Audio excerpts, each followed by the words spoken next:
Ya, selamat pagi. So, minggu ni kita masuk kepada bab 52, 3 keadaan jirim. Okey, yang pertama, apa yang akan kita pelajari pada hari ini? Kita akan belajar tentang mengitlak bahawa jirim terdiri pada zarah. Yang kedua, membandingkan dan membezakan 3 keadaan jirim berdasarkan teori kinetik daripada segi susunan dan pergerakan zarah-zarah. Yang ketiga, menggunakan perhubungan antara ruang dan masa bagi membezakan kadar resapan dalam 3 keadaan jirim iaitu pepejal, cecair dan gas. Yang keempat, memerihalkan perubahan keadaan jirim dari segi pergerakan zarah akibat daripada penyerapan dan pembebasan haba berdasarkan teori kinetik. Yang kelima, merumuskan suhu kekal semasa proses peleburan, pembekuan dan pendidihan.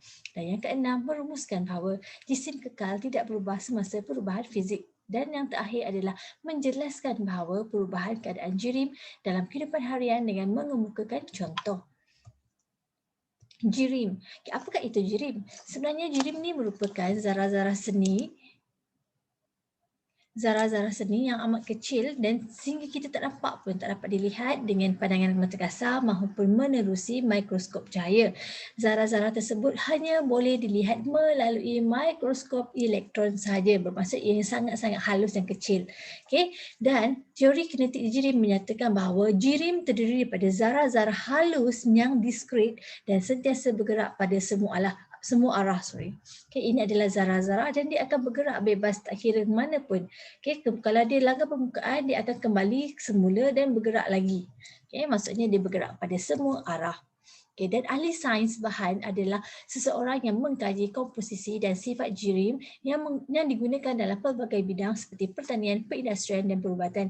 Jadi kalau kamu nak jadi ahli sains bahan, so awak kena belajar tentang jirim. Okay, seterusnya. Zarah-zarah jirim yang berlanggar antara satu sama lain tadi akan dibekalkan tenaga. Okay? Zarah-zarah akan bergerak lebih laju dan sebaliknya kalau zarah-zarah itu tadi ditarik ataupun dibebaskan haba, ia akan menjadi semakin perlahan. Bila ada haba, zarah tadi akan semakin laju. Jika tidak ada haba, dia akan jadi semakin perlahan. Okay? Dan jirim wujud dalam 3 keadaan yang berlainan iaitu pepejal, cecair dan gas. Contohnya adalah air lah. Okay. Pepejal contohnya cawan seramik, kalau cecair dalam madu, jus oren. Okay. Kalau wap pula asap ni. Ini adalah wap dalam bentuk gas.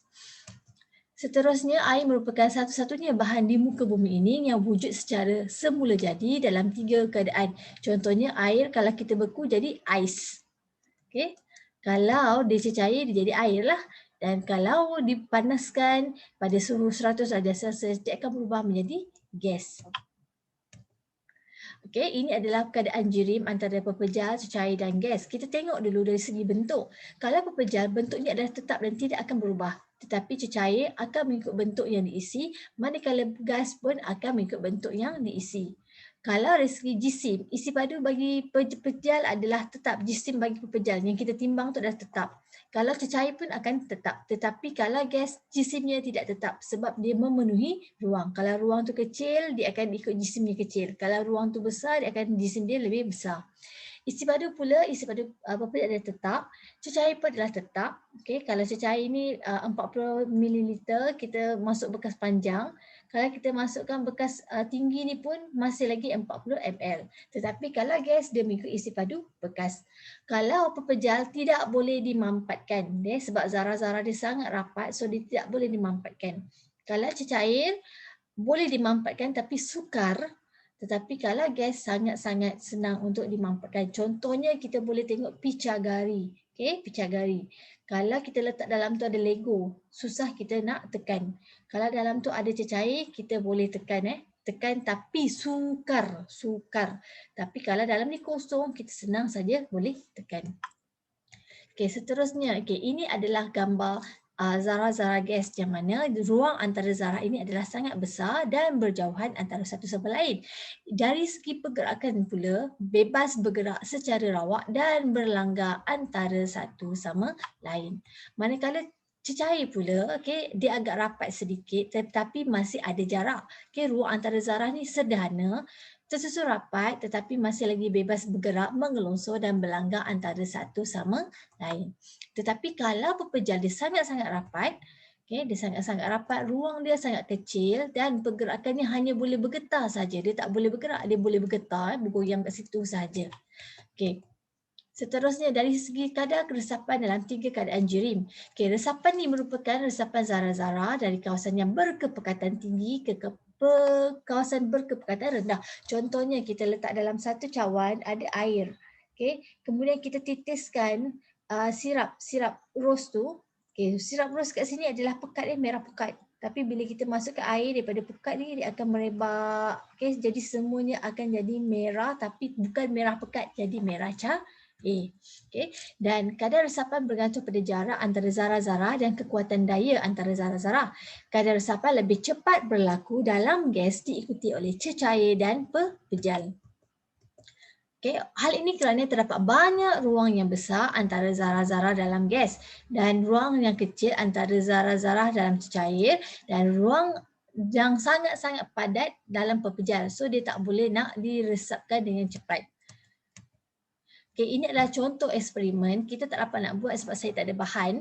Okay, yang pertama, agar-agar kita masukkan habla kuprum sulfat. Okay, selepas 2 hari, dia akan bertukar jadi biru. Okay, kemudian kalau dalam cecair, kita air, kita masukkan habla ni, dia ambil masa beberapa jam. Okay, ini 2 jam. Tetapi kalau gas, dalam masa beberapa minit sahaja, dia boleh meresap penuh. Okay, ini hari, jam dengan minit. So paling cepat adalah gas. Kedua adalah cecair dan ketiga adalah pepejal. Ini kerana kadar resapan zarah dan pepejal adalah rendah kerana zarah-zarah dia sangat rapat dan padat. Kalau cecair dia ada ruang, so ada ambil masa yang agak cepat sikit lah daripada pepejal. Tetapi kalau gas sangat-sangat jarak, so dia senang untuk diresapkan. Okay. Zarah-zarah bergerak lebih laju dalam keadaan gas berbanding keadaan cecair dan pepejal. Okay. Seterusnya perubahan keadaan jirim disebabkan oleh penyerapan dan pembebasan haba berdasarkan teori kinetik. Okay. Jirim boleh berubah dari satu keadaan ke keadaan fizikal yang lain apabila tenaga haba diserap atau dibebaskan. Kalau diserap maksudnya dia makin panas, kalau dibebaskan maksudnya dia makin sejuk. Okay. Dibebaskan makin sejuk, diserap makin panas. Okay. Perubahan melibatkan penambahan atau penyingkiran haba iaitu penyerapan atau pembebasan haba. Contohnya daripada pepejal, bila diserap haba dia makin panas, pepejal makin panas, dia jadi cecair. Okay. Bila dia cair ni dah makin panas, dia akan jadi wap. Tapi kalau wap tadi kita sejukkan, dia akan jadi cecair dan apabila kita sejukkan lagi, dia akan jadi pepejal. Itu maksudnya. Okay. Okay, ini adalah gambar dalam buku teks awak. Ini adalah pepejal. Pepejal bila berubah kepada gas, dia adalah proses pemejawapan yang mana haba diserap. Dan proses yang sama juga dikenali daripada gas kepada pepejal turut dikenali sebagai pemejawapan tetapi haba dibebaskan. Kalau pepejal kepada cecair, itu namanya proses peleburan. Okay, bila dipanaskan, maksudnya haba diserap. So, dia jadi cecair. Tetapi kalau cecair ini, haba dibebaskan, iaitu disejukkan, dia akan jadi proses pembekuan. Kalau cecair nak pergi ke wap, so cecair ini perlu dipanaskan. Bila dipanaskan, maksudnya haba diserap, iaitu proses pendidihan atau penjejatan. Tapi daripada wap ini, kita sejukkan, dia akan jadi cecair, iaitu proses kondensasi, iaitu haba dibebaskan. Okay, peleburan merupakan pepejal menjerat haba apabila dipanaskan. Zarah-zarah memperoleh tenaga dan bergetar lebih kuat. Tenaga haba digunakan untuk mengatasi daya tarikan antara zarah-zarah pepejal. So ini adalah dia punya zarah, dia sangat rapat. Bila dikenakan haba, dia akan bergetar, dia akan bergetar daya kinetik dia. Kemudian dia akan makin laju dan akhirnya terlerai ikatan dia. So bila terlerai, dia akan menjadi mencair. Okay. Manakala kalau penyejatan pula berlaku pada sebarang suhu dan haba dipanaskan, kemudian zarah-zarah memperoleh tenaga dan bergerak lebih laju dan berubah menjadi gas.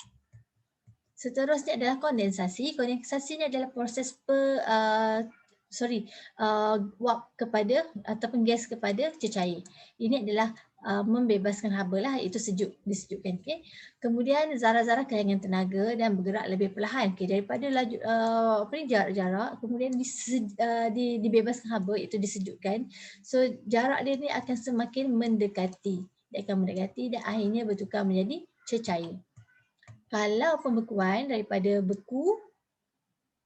cecair kepada beku. Daripada jarak dia sedikit, dia bebaskan haba iaitu disejukkan, kemudian dia jadi semakin rapat. Seterusnya adalah pemejawapan.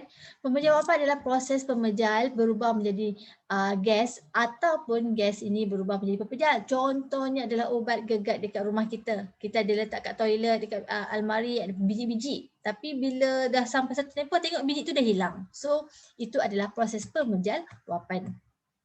Okey, contoh perubahan keanjurim dalam kehidupan seharian. Yang pertama adalah pembekuan. Aiskrim ni, kita buat aiskrim pada susu semua cair, tapi bila kita bekukan dia jadi aiskrim yang sedap dimakan. Kemudian, embun terbentuk apabila wap air dalam udara terkondensasi menjadi tisisan air. Dan yang ketiga, ubat gegat semakin mengecil adalah contoh perubahan pepejal secara langsung menjadi gas melalui proses pemejawapan. Okey, yang ini saya tak terangkan sebab kita dalam Google Meet. Okey, terima kasih semua. Kita jumpa lagi akan datang.